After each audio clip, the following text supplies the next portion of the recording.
Hi, it's Hoshi here with Anime on Location here at Ohayocon 2016.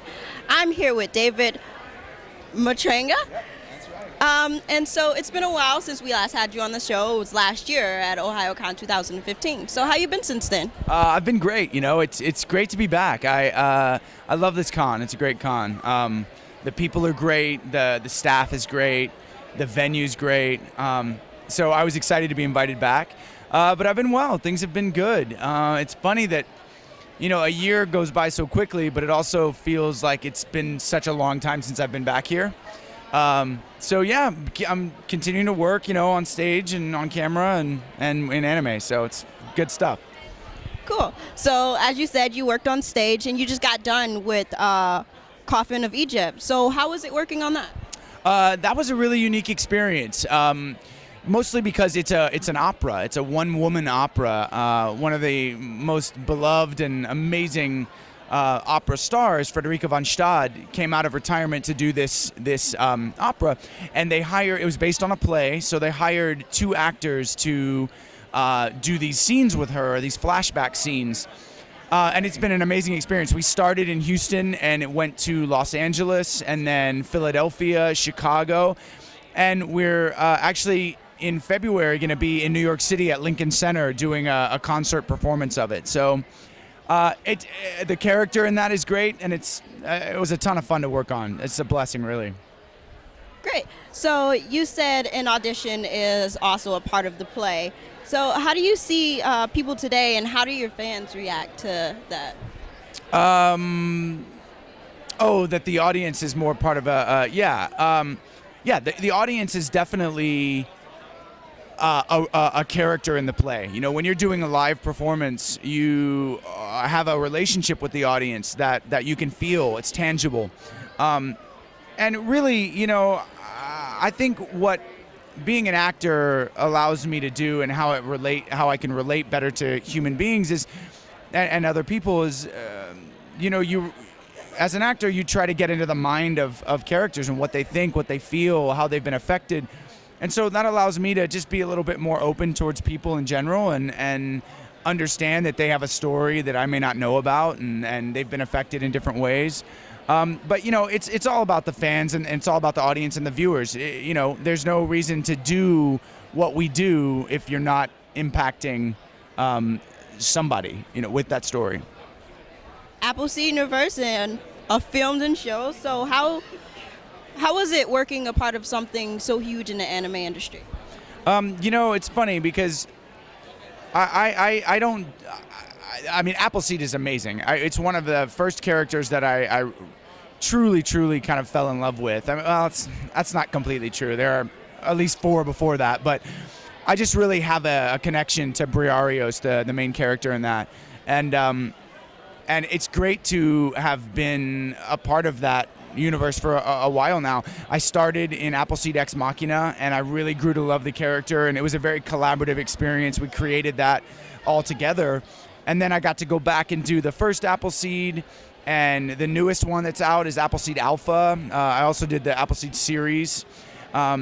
So I've been with that character for 5 years now or so, and it's just, I'm grateful to be a part of it. And you know, it's got some great fans, people that love the relationships in that show. So I'm excited. I hope they make more. So you've worked in some soap operas, and so how is it working on that? And do you think that it's helped you express emotions more dramatically? You know, honestly, the answer to that is no, really. You know, you learn to express yourself, to express a character's feelings, intentions, their wants, their needs, you know, what they care about. You learn that in acting training. And so, you know, when you're doing different types of things, if you're doing television or film or voiceover, it's a different medium, but you're still doing the work of acting and expressing that character's story and what they care about. You know, soap operas, I did a few of those when I was in New York. And so that's just another way to be an actor. Some of those stories are really dramatic. They're epic stories. They're in some ways very Shakespearean. So yeah, you have to be able to capture large emotions in those shows. Yeah, I used to watch soap operas with my grandma back in the day. So yeah. So you were in Angel Beach, which I have to say gave me the feels. Yes. So how is it working on that, and how do fans react to the show? You know, that's one of those shows, along with Clannad, that people. It's in a we made those around the same time. Fans have such a great reaction to that show. I think the voice actress who plays Angel is amazing, and you know she sort of carried that show, and we got to all work around her. And you know, my character in that is a lot of fun. He's you know, kind of a smart aleck. He's, you know, in people's faces, but it had a great hybrid of, you know, a lot of feelings, a lot of emotion, but also some fun too, you know. And I think it emulates real life in a lot of ways. That's what our lives are as human beings. And so the fan reaction to that is great. I mean, I always am signing titles of that show for sure. And it's great to be a part of stuff like that. So I see that you've worked on Captain Harlock, and I see it's a really huge anime.